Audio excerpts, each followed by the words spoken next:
ఈ దినం ప్రత్యేకంగా దేవుడు మిషనరీలుగా ఒక మిషనరీ మీటింగ్గా మనమందరం ఈ దినము ధ్యానించబోతున్న ఈ దినమున ఒక జీవితము బైబిల్లో ఒక వ్యక్తినితో మనకు పరిచయం చేయడమే కాదు, కానీ ఆ వ్యక్తి లేక బ్రతకడానికి దేవుడు మనందరినీ ఆశిస్తూ ఈ వ్యక్తిని మనకు పరిచయం చేస్తున్నాడు. ఈ దినం పరిచయం చేయడం తెలుసుకోవడానికి కాదు, కానీ తెలుసుకొని అలా బ్రతకడానికి దేవుడు మనకి వ్యక్తిని పరిచయం చేస్తున్నాడు. ఆ వ్యక్తి ఎవరు కాదు, ఎన్నో పర్యాలు మన నోటి నుండి ఆయన గురించి మాట్లాడాము, పాటలు పాడాము, ఎన్నో సందర్భాలలో ఎందరో వాక్యం బోధిస్తుంటే విన్నాము.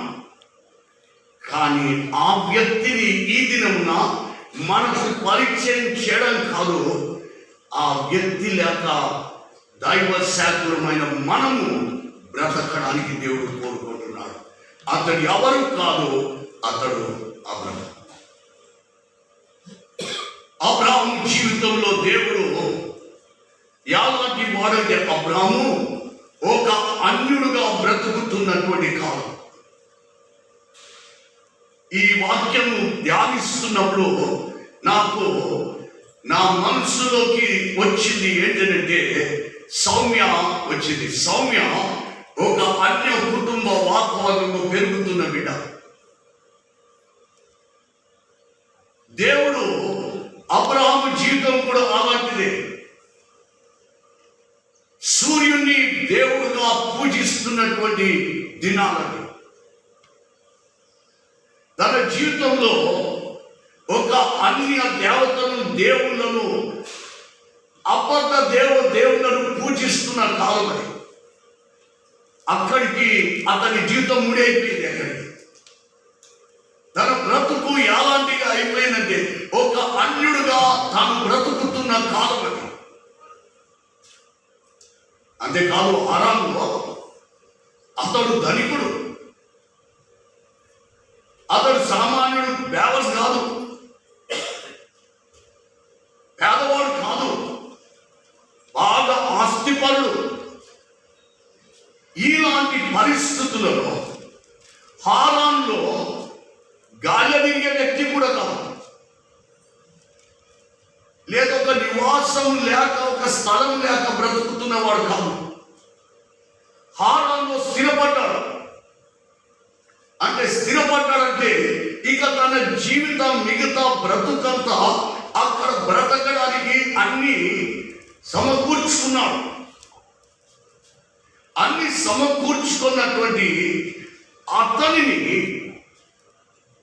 హారాన్లో ఒక దినము దేవుడు తన పరిచర్య కొరకు, తన సేవ కొరకు, తన కార్యాలను నెరవేర్చుకోవడానికి దేవుడు తన ప్రణాళికను ఈ లోకంలో దానిని స్థిరపరచుకోవడానికి ఒక బిడ్డను ఏర్పరచుకుంది. అది ఎవరు కాదు, ఒక అన్యుడైన అబ్రహాం, ఒక ధనికుడైన అబ్రహాం. హారాన్లో మిగతా జీవితాన్ని స్థిరపరచుకున్నాడు. ఇక ఎవరితో ఉన్నాడు హారాన్లో?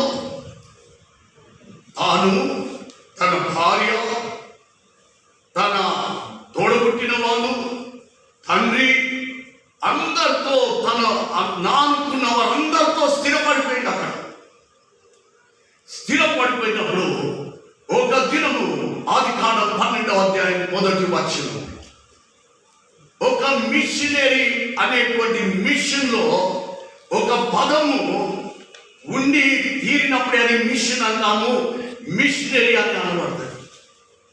అందులో ఒక పదం ఉన్నది. మొదటి అధ్యాయంలో ఏమని అంటాడు? నీవు లేచి బంధువుల యొద్ద నుండి నీ తండ్రి ఇంటి నుండి బయలుదేరి నేను నీకు చూపించి దేశమునకు వెళ్ళము. లేవాలా? మిషనరీలో కావాల్సింది ఏంటి అని అంటే లేవాల్సిందే.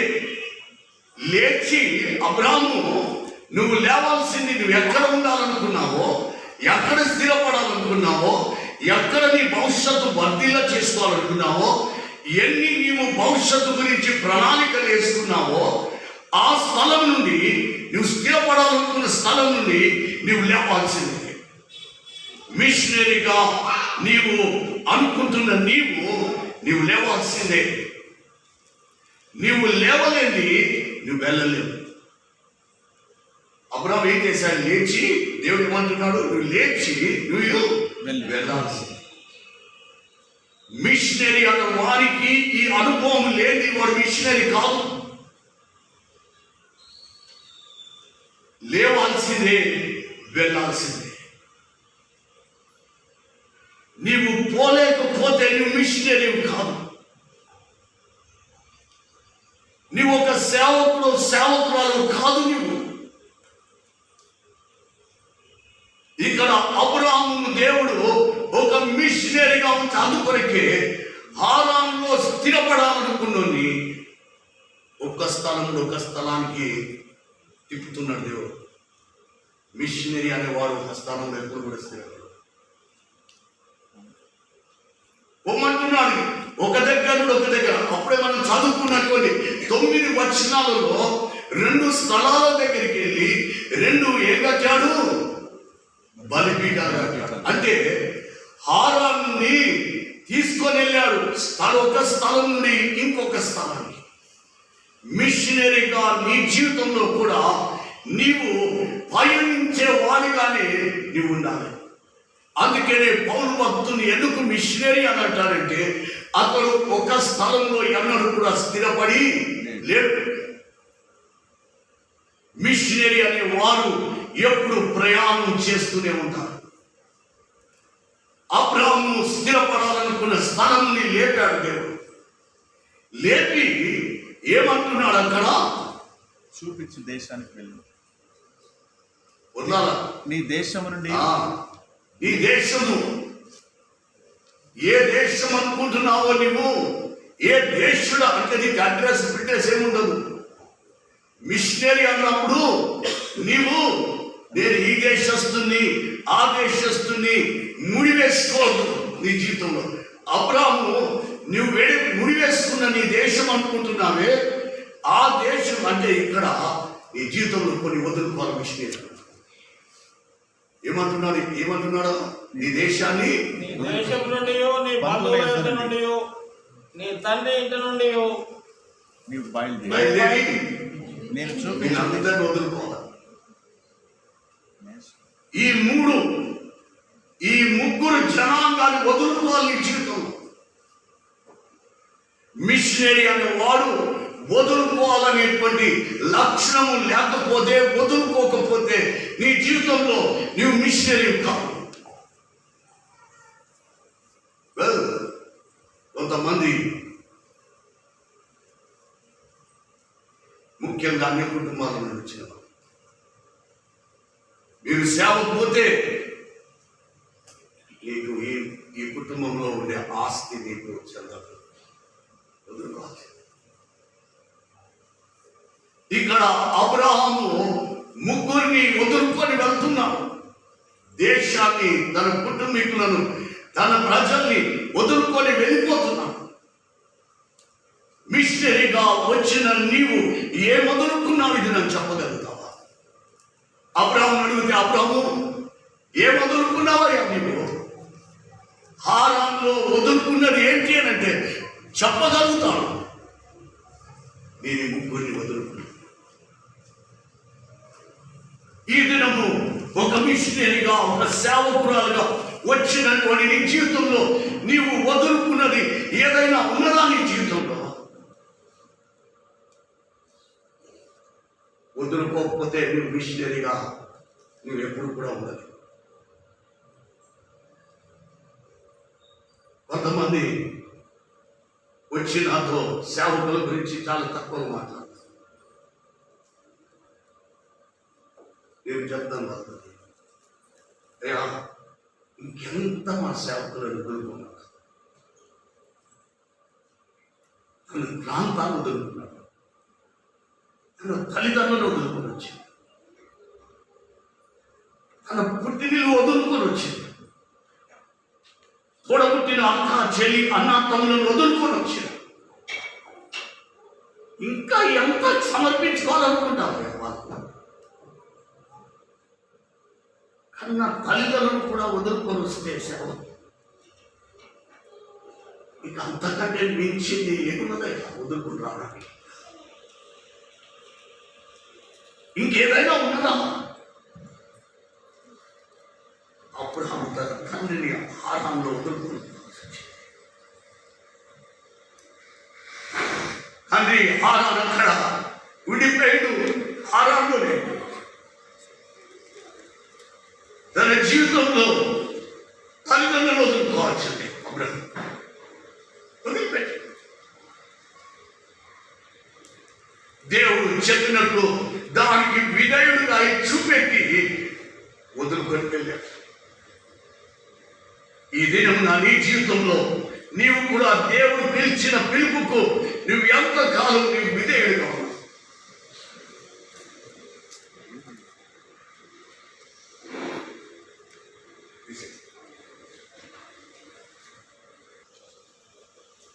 దేవుడు వెళ్ళాలని చెప్పలేదు, స్థలం చెప్పలేదు, ఊరు చెప్పలేదు, పేరు చెప్పలేదు. చెప్పిందా? చెప్పలేదు. నేను నీకు చూపించింది చూపించిస్తాను. హారాన్ నుండి బయలుదేరుతున్నప్పుడు ఎక్కడ ఏ స్థలం అనేది అబ్రహాముకి చెప్పలేదు. చాలా మంది అడుగుతుంటారు, ఎక్కడ ఇస్తారు తండ్రి గారు, నన్ను ఎక్కడ పంపిస్తారు తండ్రి గారు, లేకపోతే వాళ్ళకి సంబంధించిన అయ్యగారులు ఎక్కడ ఇస్తారు తండ్రి గారు. ఒకవేళ నీవు నిజంగా అబ్రహాము లాంటి అలాంటి సమర్పణ నీ జీవితంలో ఉంటే నువ్వు దేవుని అడగాలి. అబ్రహాము, దేవా ఇక్కడ అంత స్థిరపడ్డ నన్ను, ఓకే వీళ్ళందరినీ త్యాగం చేసుకుంటా, అందరిని వదులుకుంటా, కానీ అక్కడ పంపిస్తూ చెప్పున్నాను అని అడిగిందా? నేను చూపెట్టానికి ఒక స్థలం పోతాను, నువ్వు ఎక్కడలాగా పోతావో, నేను ఎక్కడ ఉండాలనుకుంటున్నావో అక్కడ పోయినాక అప్పుడు చెప్తా, అబ్రాము ఇక్కడ నువ్వు ఉండాల్సింది. అన్నోన్ జర్నీ మిషనరీ జీవితంలో ఎప్పుడు కూడా తెలియనటువంటి ప్రయాణం ఉన్నది. అన్నోన్ టైం అబ్రాహాము ఊహించని టైంలో దేవుడు తనను నడిపిస్తున్నాడు, పిలుస్తున్నాడు. It was an unknown time Abraham జీవితంలో. ఎందుకంటే అప్పటికి ఆయన వయసు 75.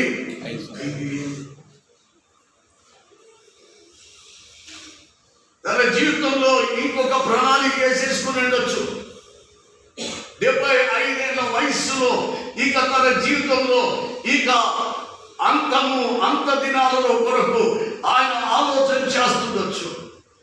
కానీ దేవుడు ఏమంటాడంటే, అబ్రాహాము నీవు నీ ఆలోచనలు, నీ యొక్క తలంపులు, నీ యొక్క సిద్ధపాట్లు అంతా నీ మిగతా వృద్ధాప్యం గురించి ఆలోచన చేసుకుంటుండొచ్చు, కానీ నీవు ఆలోచించిన దానికి భిన్నంగా నేను ఆలోచన చేస్తున్నా.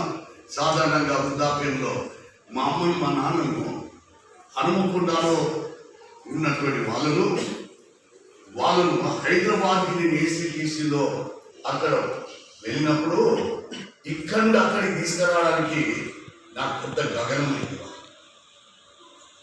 ఎందుకొరకంటే బిడ్డ, ఇన్నేళ్ళు వాళ్ళు ఈడ బ్రతికిడం నాన్న, ఇన్నేళ్ళు మాకు గుడితో ముడిపడినది, అందరూ మాకు ఇక్కడ తెలుసుకున్నారు. ఇప్పుడు మేము హైదరాబాద్కు వస్తే మాకు ఎవరు నాన్న ఏళ్ళ మీద లెక్క పెట్టగలిగినంత మంది దేశంలో ఉన్నారంటే, ఇక్కడైతే లెక్క పెట్టలేనంత మంది ఉన్నారు అని. అంటే వృద్ధాప్యంలో ఎవరు కూడా ఆ ఒక స్థలం నుండి కదలడానికి ఇష్టపడరు. కానీ అబ్రహాం కదిలిండు. దేవుడు అల్లే, దేవా నా వయసు 75 ఏళ్ళు, నన్ను ఇప్పుడేం కమ్మవుంటావు దేవా అని విధేయత చూపించాడు. దేవుడు అనుకున్నై అడిగినై వదులుకున్నాడు. తెలియని చోటికి నడిచి ఒక సేవకుడిగా దేవుడు నేను పిలుచుకున్నప్పుడు నీ పిలుపులో దేవుని యొక్క అబ్రాహాము జీవితము నీకు ఒక గొప్ప సవాలుగా ఉండాలని దేవుడు అక్కడి నుండి ఏం చేశాడు దేవుడు? అబ్రాహామును వదిలిపెట్టి నేను చూపెట్టు స్థలానికి వెళ్ళాలని చెప్తూ అక్కడ ఒక ప్రామిస్ చేస్తున్నాడు దేవుడు ఒక ప్రామిస్ చేస్తున్నాడు. అంటే దేవుడు అబ్రాహాముతో ఏమంటాడంటే నేను ఒక గొప్ప జనుగా అసలే కొడుకుడు సంతానం వెళ్ళింది. నమ్మొచ్చా? నమ్మరానిది దేవుడు వాగ్దానం చేస్తున్నాడు. దేవుడు ఎందుకొరకు అబ్రహామును తన స్థిరపడిన స్థలం నుండి దేవుడు చూపెట్టే స్థలానికి ఎందుకు తీసుకొని పోతున్నాడంటే తన ప్రమాణంలో ఉన్న ఆశీర్వాదాలు పొందడానికి, తన జీవితంలో పొందలేననుకున్నవి పొందడానికి, తన జీవితంలో చూడలేనివి చూడడానికి, అనుభవించలేనివి నేను అనుభవిస్తానని నువ్వు అనుభవిస్తావు రాము. ఇంకొకటి, దేవుని యొక్క ఆధిక్యత తనకిస్తుంది. ఏంటి దేవుని యొక్క ఆధిక్యత?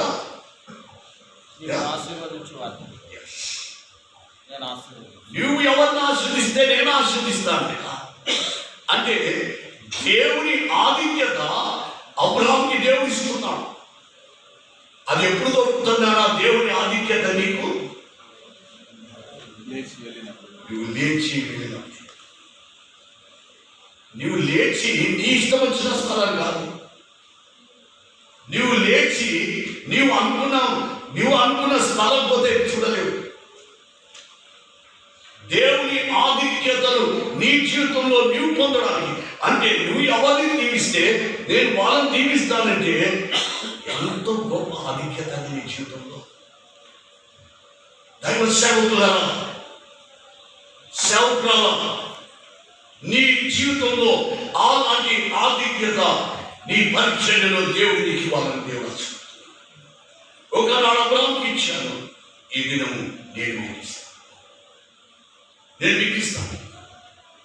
ఎందుకు అంటే మీరు నా పిలుపుకు విధేయులే. నేను అడిగినవి త్యాగం చేస్తున్నా. అబ్రహాము దేవుడు ఏది అడిగాడు, ఏది వదులుకొని వెళ్ళాలన్నాడు, అది వదులుకొని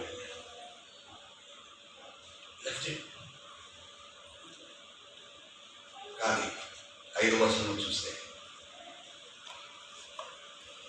సేవకులారా నిన్న దినం నా రాత్రి ఇచ్చిన ఈ భార్య ఎవరిని తీసుకొని పోయింది? అప్పుడు చెప్పండి మీరే. భార్యను తీసుకొని పోయిందా లేదా? నీ పరిచర్యలో నీవు అబ్రహాము వలె దీవింపబడాలనుకుంటే, నీవు వెళ్ళిన చోట అబ్రహాము శారాలు దీవింపబడినట్టు దీవింపబడాలనుకుంటే నీ భార్యను తీసుకో. అబ్రహాము కూడా వచ్చాడు. దేవా మాకున్నది నేను అబ్రహాము వచ్చిపోతాయిగా, నా భార్య ఏంటి ఉన్నది, ఆరాధన ఉన్నది, నేను డిస్ట్రిక్ట్ ప్రొఫెసర్గా ఇక్కడ అక్కడ రెండింటికి దేవుడు అవుతాను. నా సంఘంలో సక్సెస్ కావు, ఈ ఫ్యామిలీలో నువ్వు సక్సెస్ కావు. If you are a shuttlecock, if you are a tennis ball shuttlecock అయితే ఏమైతుంది? 2 కోట్ల అటు ఇటు ఇట్లుంటారు. You belong to nobody. Abraham అనుకున్నాడు, లేదు నేను పోతే, నేను దేవుడు నడిపించిన చోటికి నేను వెళ్తే నేను అక్కడే ఉంటే నాకు ఆశీర్వాదం.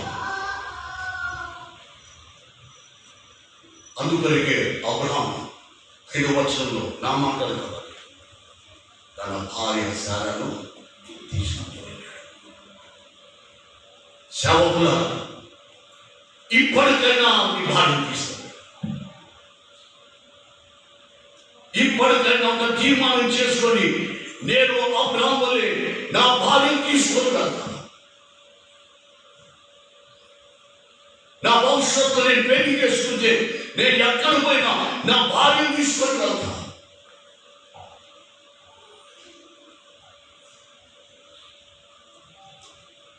తల్లిగారు నేను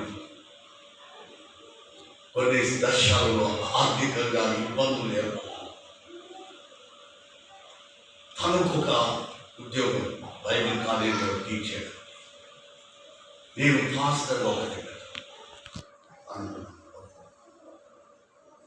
మనం ప్రతి చోట కుటుంబంగా సాక్ష్యం అరలేదు. కూరగాయలతో నేను మనం అవుతాను, ఖర్చుపరుస్తూ తిన్నాను, కారంతో తిన్నాను. కానీ మనం కలిసి జీవితాం,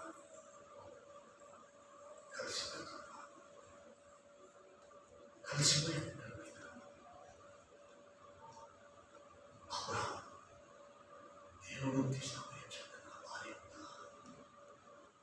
దేవుడు తీసుకుపోయే స్థలంలో నేను ఒక్కడే దీవింపబడాలా? స్వార్థపరుడు కాదు.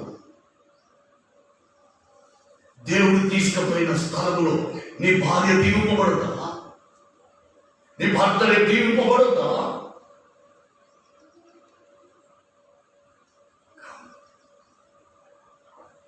It's a challenge. Be like him. Abraham లేకండి. అంతేకాదు, అబ్రహాము జీవితంలో ఏమంటారు?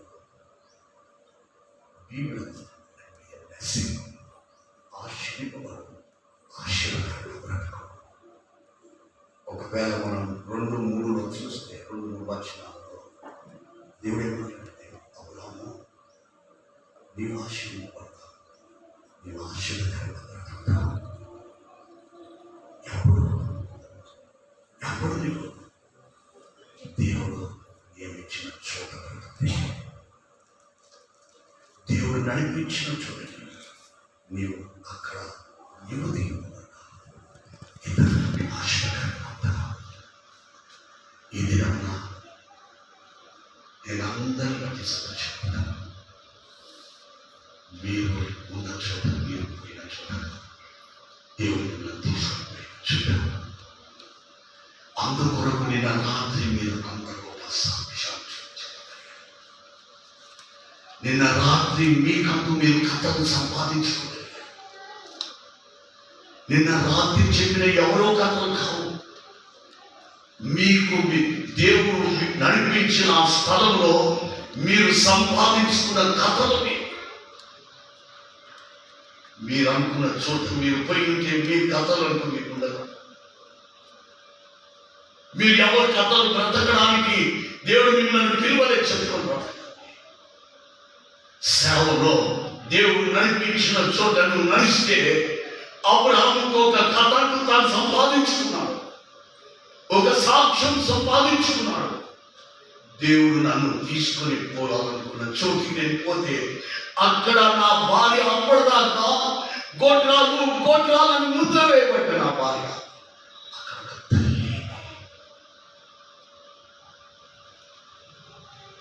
నా జీవితంలో ఇక నాకు పిల్లలు కలగలనుకున్న ఆశను సమాధి చేసుకున్నా. ఒకవేళ హారాల్లో ఉంటే ఆ ఆశ సమాధి, కానీ దేవుడు నడిపించిన చోట పోయినందుకు అరగట్టిపోయిన ఆశ తన జీవితంలో అది సాక్షాత్తుగా పొందగలిగాడు. నీ జీవితంలో ఒకనాడు అబ్రహాం దేవుడు తీసుకుని వెళ్ళిన చూడండి, అక్కడ సాక్షి సంపాదించుకున్నాడు. పొందలేను అనుకునే పొందగలిగాడు. తన జీవితంలో చూడలేననుకునే చూశాడు. దైవ సేవకుడా, నీ జీవితంలో కూడా అందుకొరకే మిషనరీలు సాక్ష్యాలు ఈ దినం మనకి ఎందుకు చదువుతున్నామంటే వందల సంవత్సరాల క్రితం మనిషి ఈ దినం కూడా మాట్లాడుకుంటూ తలకు పోసుకుంటూ చదువుకుంటూ భక్తుల ద్వారా వింటుంటే మన రోమాలు నిలబడుతున్నాయి. ఎందుకంటే అది సజీవ సాక్ష్యం.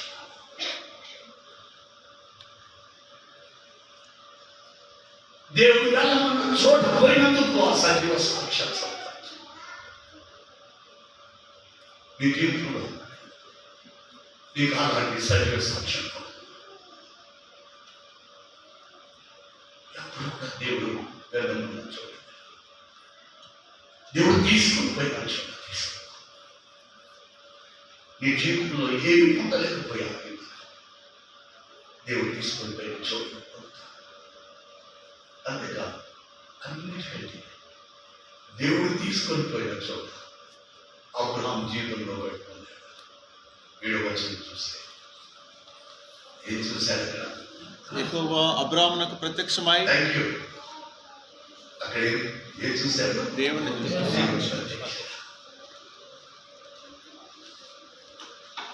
నీ జీవితంలో దేవుడు నడిపించిన చోటకి వెళ్ళి ఆ స్థలంలో నేను ప్రత్యక్షం చేస్తాను. అబ్రహాం అప్పటిదాకా దేవుడి ప్రత్యక్షత అబ్రహాంకి అప్పటిదాకా లేదు. అప్పటిదాకా అబ్రహాంకు ప్రత్యక్షత ఏంటి అంటే అన్య దేవతలు విగ్రహాల ప్రత్యక్షత, దేవుడు సృష్టించిన సృష్టి ప్రత్యక్షత, సూర్యుడు. అప్పటి వరకు ఈ ప్రత్యక్షత ఉన్నది. కానీ దేవుడు వెళ్ళమన్న చోట వెళ్తే అక్కడ దేవుడి ప్రత్యక్షత పొందండి.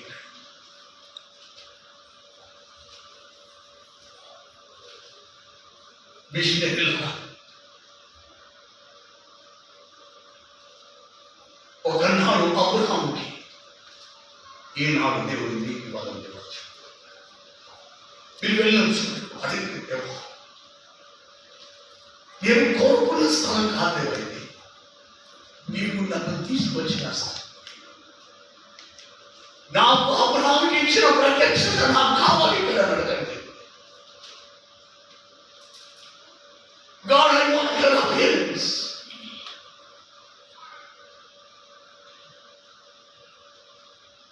నువ్వు అబ్రహాముని నడిపించినట్లు నీవు చెప్పిన స్థలం వెళ్ళినప్పుడు అబ్రహాము నడిచిన అబ్రహాముకి నిన్ను ప్రత్యక్షపరుచుకున్నావే. దేవా, నేను నువ్వు నడిపించిన స్థలం అని వచ్చాను.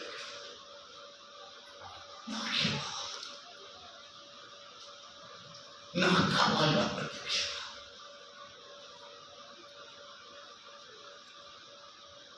అబ్రహాము ఇచ్చింది దేవుడు తీసుకుని వెళ్ళే చోట అబ్రహాము ఇంకేదో అనుకున్నాడు. ఎవరెవరో ప్రత్యక్షమైనట్టు, ఏదో ప్రత్యక్షమైనది అనుకున్నాడు. ఎన్నో వేరే వేరే చూడాలనుకుని చూస్తారేమో అనుకున్నాడు. భయంకరమైన పరిస్థితులు చూస్తారేమో అనుకున్నాడు. కానీ తన జీవితంలో ఎప్పుడు కూడా పొందుతాను అనుభవం ప్రత్యక్ష. ఇది నీ జీవితంలో అబ్రహాము ఒకనాడు ఇప్పుడు నీ జీవితం. అంతేకాదు అబ్రహాము వెళ్ళిన చోట, దేవుడు తీసుకుని వెళ్ళిన చోట ఏం చేసిందో బలిపీఠం.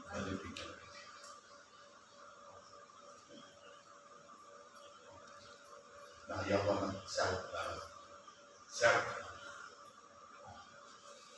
దేవుడిని తీసుకుని పోయిన ప్రతి చోట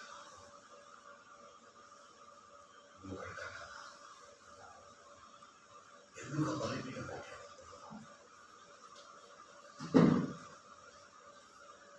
సాక్ష్యాలు నాకు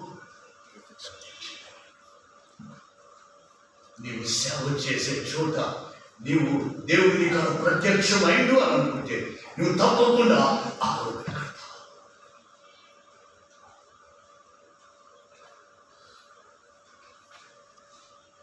అబ్రహాం నిన్న చెబుతున్నప్పుడు విలాసాగరం సినిమా జయరాజ్ గత పాత్ర ఒక సినిమా ప్రత్యక్షతకి కొన్ని అర్థాన్ని అబ్రహం కొరకు కట్టుకోవాలి. మనం అందరం మన ఇంట్లో మన కొరకు పెట్టుకుంటాం. అబ్రహాము ఆ స్థలానికి వెళ్ళినప్పుడు నేను ఆరాంలో నేను ఇల్లు వదుకొని వచ్చాను, నేను స్థిరపడతామనుకొని కట్టుకునే వదిలేసుకొని వచ్చిన దేవుడు ఇక్కడ తీసుకొచ్చాడు, ఇక్కడ ఉండడానికి నేను కట్టుకుంటానని అబ్రహాము ఎవరికే కట్టుకోలేదు.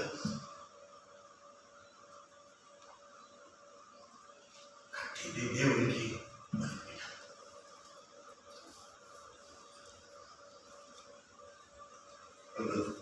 కొన్ని దినాల క్రితం నేను పురుషోత్తమయ్య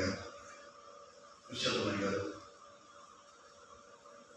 నువ్వు అన్ని చేస్తున్నావు, దాని పని లేదు, ఈ ఇల్లు ఎప్పుడు చేస్తావు, పెయింటింగ్ అన్నీ చేశాడు, పెయింటింగ్ నాకు ట్రాన్స్ఫర్ 5 అన్న కాలం అప్పుడు చేసి వచ్చి 5 చేసి అప్పుడు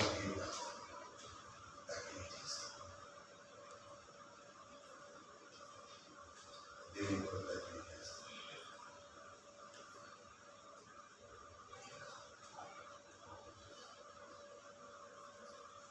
నిజమైన విషయం ఇప్పటివరకు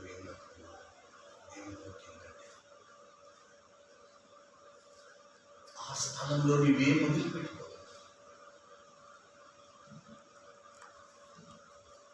ఎవరంటారు ఈ ఐగర్ ఎక్కడ పని చేసినా కొరకు ఇల్లు కట్టుకుంటాడు. ఈ ఐగర్ ఎక్కడ పని చేసినా ఆ స్థలంలో ఇల్లు కట్టుకుంటాడు, ఆ స్థలం సంపాదించుకుంటాడు. ఒక మిషనరీ దేవుడు పని చేస్తాడు. అబ్రహాం దేవుడు తీసుకుని పైన ప్రతి చోట ఏం కట్టాడు, మిషనరీ. ఇది ఒక సామాన్యం. అది ఏమి చేస్తాడు, దేవుని కొరకు ఏంటంటే 3 ఏళ్ళు చేసిండొచ్చు, దేవుని కొరకు నిజంగా దేవుడు నువ్వు ఏమి చేయలేక అక్కడ దాటిపోతావు అనుకో, నీకు అక్కడ దేవుడు దర్శనం. నీ మిగతా యాత్ర అంతా గుర్తు పెట్టుకున్నా. నీ జీవితంలో ఇక రాబోయే దినాలలో ఈ పరిచర్యలను బలంగా పెట్టుకో. ఒక దగ్గర నువ్వేమి కట్టలేకపోయావో దేవుని కొరకు, అక్కడ నీకు దేవుడు దర్శనం కాదు. ఈ దినంలో నేను ఒక సవాలు తీసుకున్నా. ఈ దినంలో నేను నీ జీవితంలో కలిగిన తీసుకున్నా.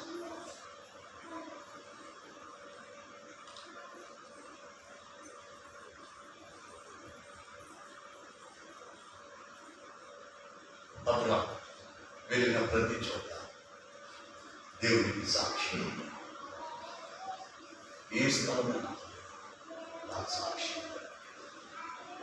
ఆ సాక్షి ప్రతి చోట నీ సాక్షిగా ప్రభువా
కార్యాలను ఈ బిడ్డ ద్వారా జరిగించాలి.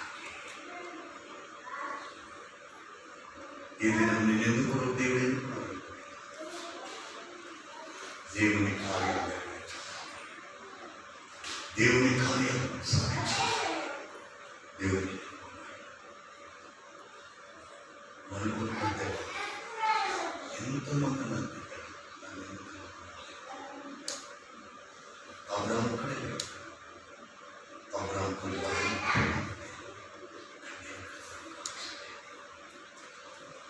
దేవుని సర్వము అబ్రాహాము వల్ల నెరవేర్చాలి. నేను కూడా దేవుడు అందరూ కావాలి, దేవుని కార్యాలు నెరవేర్చాలి. చివరికి అబ్రాహాము విశ్వాసంతో తండ్రి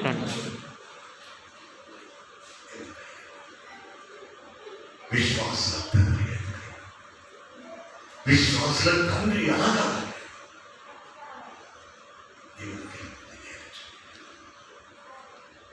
దేవుడు కోరుకున్నట్లు త్యాగం చేస్తాడు.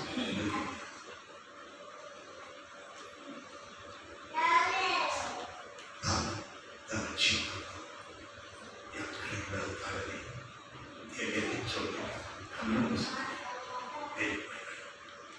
దేవాన్ని నడిపించిన వార్తగా నడిపిస్తా ఉన్నాడు. మనం వార్తగానే మన జీవితాలు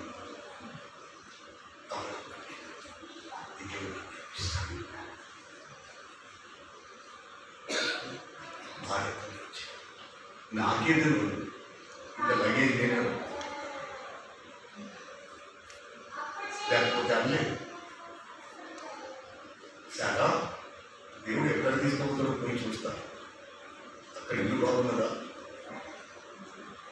అక్కడ నీళ్ళ వసతి ఉన్నదా, అక్కడ బాత్రూమ్ వాష్రూమ్ ఉన్నాయా, అవన్నీ చూసుకొని వచ్చి అప్పుడు తీసుకుంటూ కలుసుకుంటా అన్నట్టు.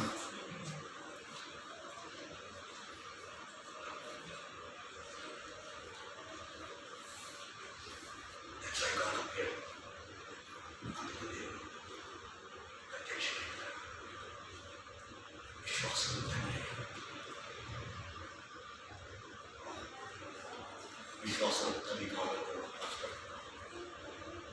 విశ్వాసం